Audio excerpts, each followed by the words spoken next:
Abigail Spanberger, thanks so much for joining me. Thanks for having me. So we are right now watching as kind of this back and forth goes on between Texas and California in terms of redrawing these maps across the country. There's other states that have jumped into the fray. We've heard from Republicans in Missouri and Indiana and Florida. We've also heard from Democrats in Maryland and Illinois. There are not that many weapons to counteract the egregious power grab that is happening at the hands of Republicans right now. If you're fortunate enough to win the gubernatorial race in Virginia, that would mean that, as of right now, Virginia would have a trifecta. And so how are you thinking about Virginia's place in the broader national environment in terms of pushing back against what Republicans are seeking to do? Well, as it relates specifically to the redistricting efforts that, again, as you mentioned, began with Donald Trump calling up Texas and saying, find me some seats, right? Not so different from when he called up the Secretary of State in Georgia a number of years ago and said, find me votes. The difference this time is that the governor of Texas said that he would do it and Right. move forward with that. In Virginia, though, we have a redistricting amendment that was put into our state constitution, and we have a three-step process that would be required to make any changes to how it is that we do our redistricting. A three-step process that requires a vote before the General Assembly elections for a new General Assembly, another vote, and then it goes to the people. But what I will tell you, my focus is in ensuring that in 2026, Virginia has the very real opportunity to flip back a seat that we lost in 22 and to flip a longer held Republican seat in Virginia's first district, and ensuring that in the 2026 elections, because of Democratic engagement, because of independents or even Republicans, Virginians who have determined that what is happening at the federal level is not working for Virginia, for them, for their businesses, for their livelihood, for their kids, for their healthcare, for their education, that those folks are going to get out and vote. And I will say in 2026, we are working to flip those two seats, CD1, CD2 in the Commonwealth of Virginia. And so while because of our constitutional amendment, we can't necessarily move forward and join the efforts of other states, we're going to do the hard work to make sure we realize that impact by flipping those seats, by putting forth great candidates and ensuring that advocates and activists and voters across Virginia recognize the importance of flipping those seats in 26. Well, New York is in a not dissimilar position where they have to do to be able to amend their state constitution. They have to get two consecutive votes in two consecutive state legislative cycles. Kathy Hochul has publicly committed to beginning that process and getting that first vote happening when they come back into session in this next legislative session. Would you be in favor of getting the process going, because it is a three-step process in Virginia, so as to get closer to the ultimate end goal? I mean, I think that the reality is it's a question of whether the votes exist in the General Assembly. And so it would be conversations with members of the General Assembly about what is possible. And at this moment, certainly Virginia wouldn't be able to take any action that would result in inability to do any sort of redistricting. There are many people across Virginia who believe in the redistricting amendment that took many, many years to put in place. And so what I recognize, having been someone who flipped my seat, I was the first Democrat elected to represent Virginia's 7th district since 1968.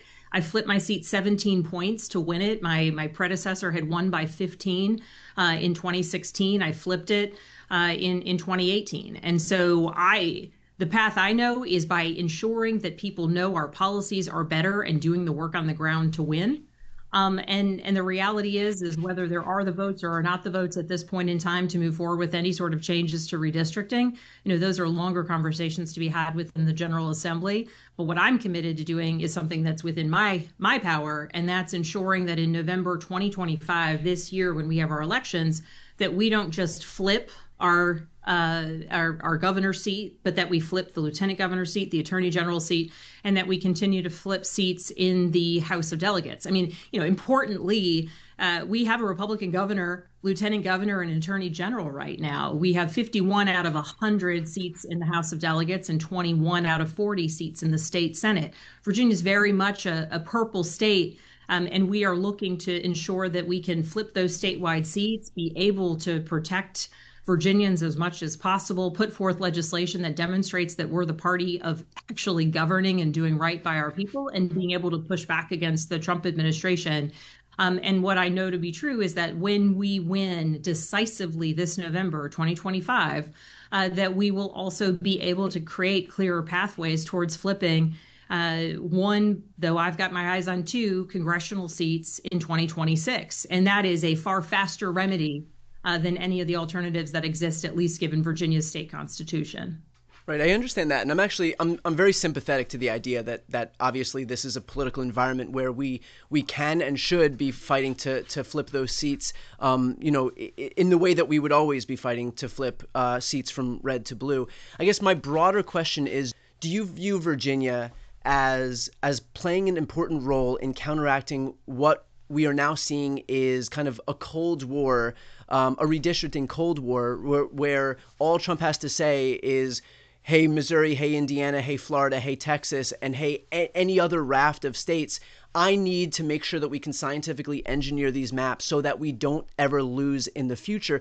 Do you view Virginia as playing an important role in being able to counteract that, notwithstanding the significance of being able to, win these elections by making the case to voters with the maps that exist right now? But in the broader scheme of things, if we continue to go down this path where all of these Republicans view their states as kind of laboratories to be able to engineer these maps so that Republicans can entrench a permanent majority, then how do you view Virginia's role in all of that? I view Virginia as the laboratory of where we prove what can be done through good governance. I view Virginia as the place where, home to more than 320,000 federal employees, where we have seen thousands upon thousands of Virginians lose their job, and many more who opted for the early outs will be having their public service come to an end in September. We're a place where our state revenues, our income taxes are impacted. Small businesses, restaurant owners are impacted because their neighbors, their friends, their community members are losing their jobs because of the Trump administration. Virginia is a place where we know that at least 6 of our rural hospitals will shut down into the future, and hundreds of thousands of Virginians will lose their health care. So Virginia is the place where we demonstrate that when we are focused on governing well, and when we are standing up for the people of our Commonwealth, that is how we set the wheels in motion. Virginia is long been called the bellwether state, and the reason is because we have these off-year elections that come right after the presidential. We are the opportunity on the ground to rebuke certainly what is happening in Richmond with this Republican governor and his administration, but also the impact of this chaos on Virginia and Virginians that's coming out of Washington. In 2025, it's just Virginia and New Jersey that have statewide elections. And across the country, between those two, it's just Virginia that has the opportunity to flip our statewide seats. And so the role that we play is by being the bellwether. The role that we play is by being the bellwether electorally, ensuring that we are creating a path towards, both a narrative, because winning begets winning, both a narrative towards winning in 2026, as well as ensuring we do our work on the ground to add to those numbers. In 2018, we flipped 3 seats in Virginia. 2 of them continue to be democratically held. 1 of them is imminently winnable. And then when we actually are governing, it's about also ensuring that we're using every tool available to us to push back against the Trump administration and demonstrate that, in fact, if he wants to continue to attack democratic institutions, the actual process of voting, and our representation, that Virginia will stand up for our voters every opportunity that we have, and then we will also make our own opportunity. And so that's how I view Virginia, is as the bellwether where we will turn the page towards what will ultimately be a shift in representation and who has control within the House of Representatives after next year's midterms.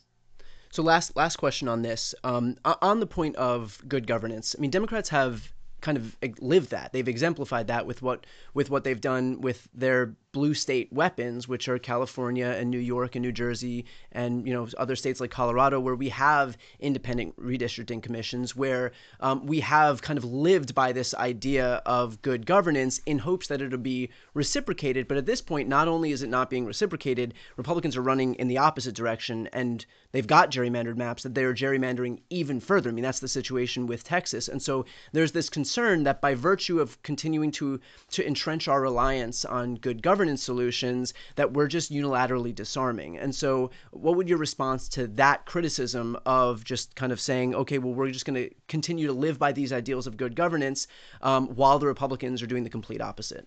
I mean, I would say that I live by the ideals and the reality of the Virginia Constitution.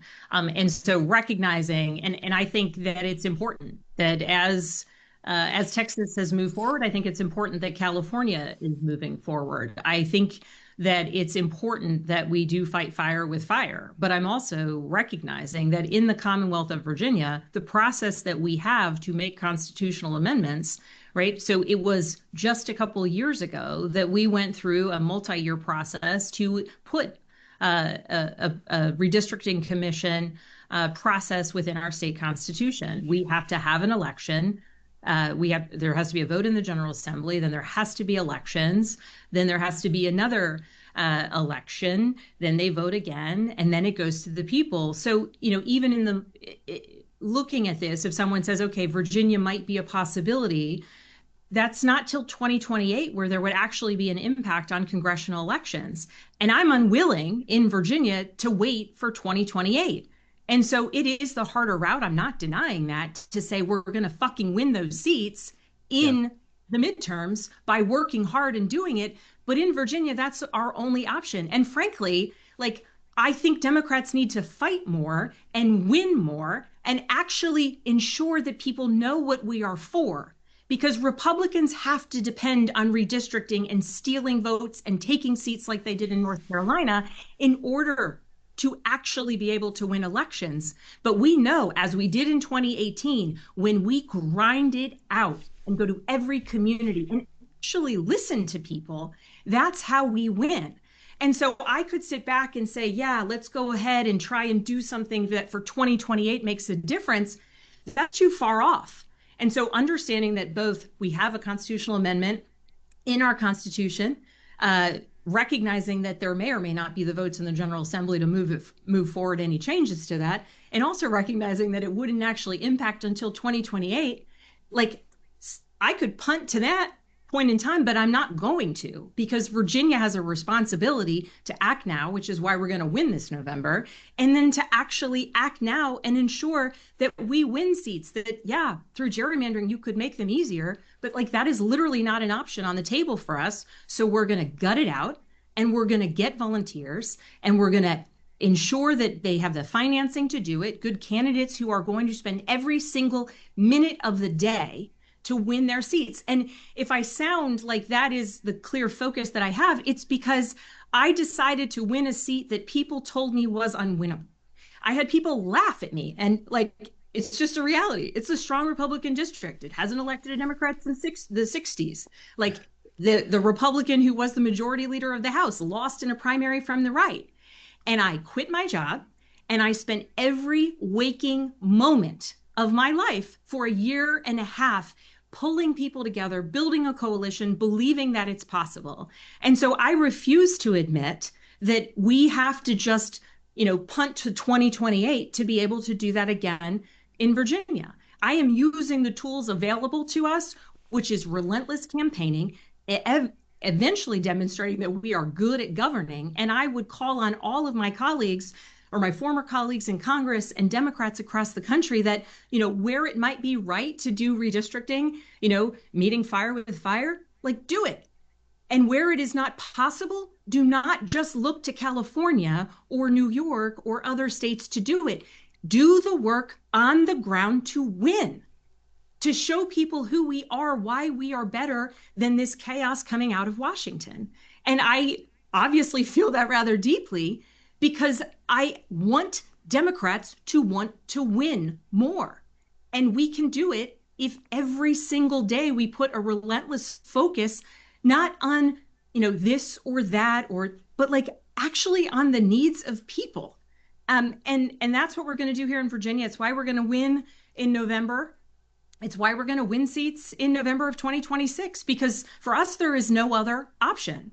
And, I'm excited about this election. We're going to win. We're going to flip our 3 statewide seats. We're going to send a message to the rest of the country. We're going to put Republicans in the House of Representatives on notice, because we are going to create the beginnings of a wave that will occur and go through 2028.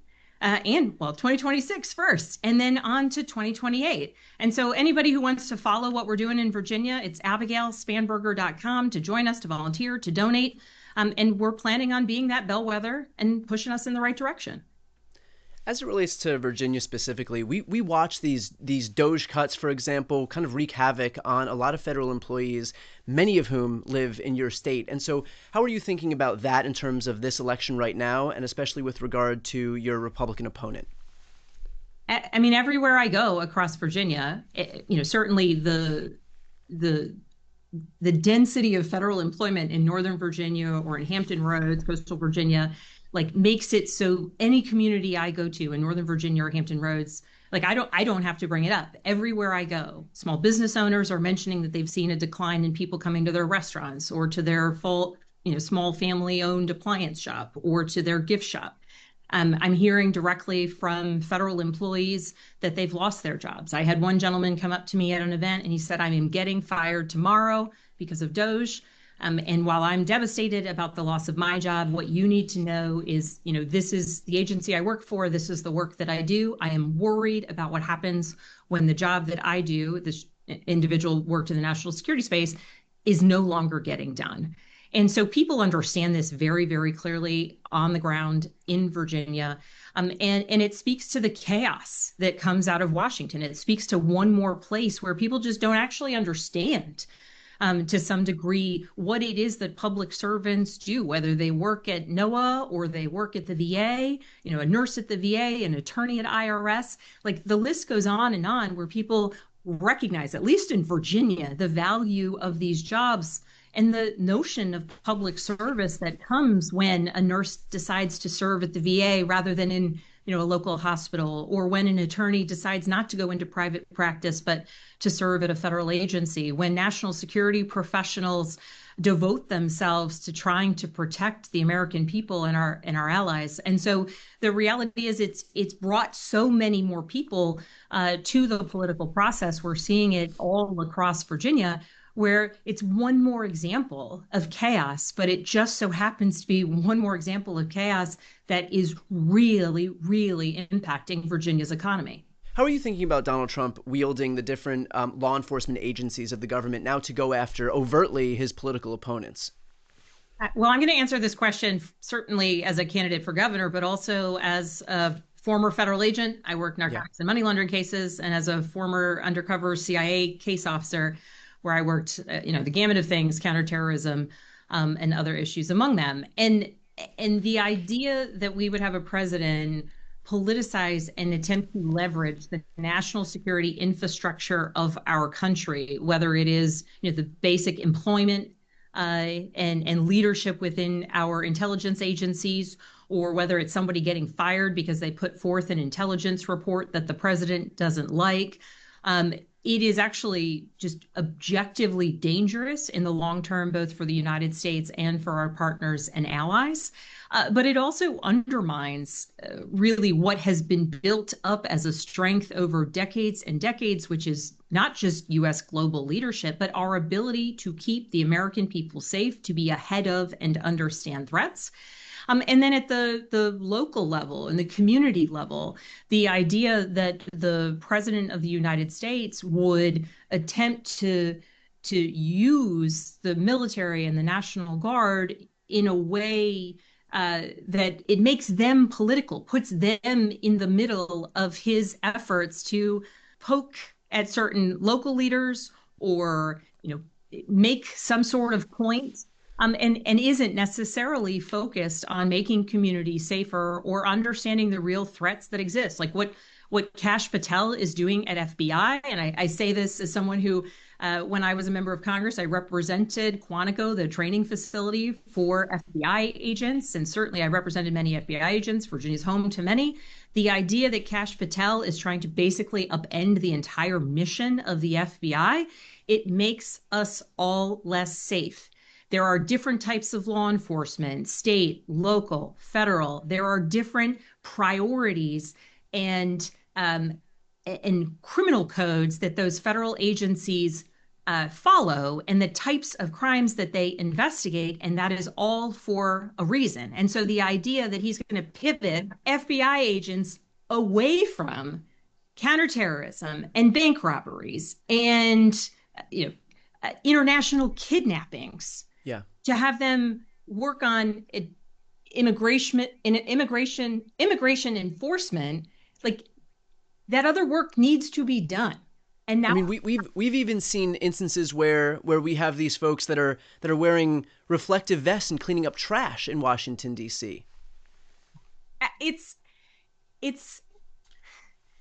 is not making us safe. And the fact of the matter is the people who devote their lives to law enforcement, whether it's at the local level, the state level, the federal level, or people who devote themselves to service to country in the National Guard, right? They do it because they want to serve a purpose and a mission. And the idea that Donald Trump is taking those individuals or those roles and politicizing them is deeply, deeply damaging to those different agencies, the different scope of work that they need to do.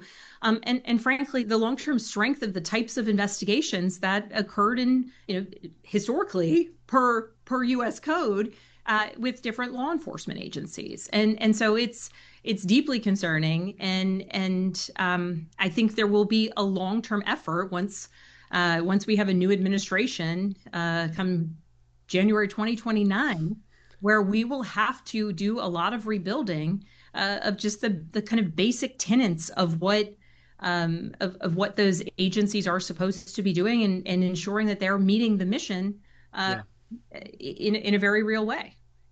Finally, one last time for folks who are looking to support your campaign, where can they go?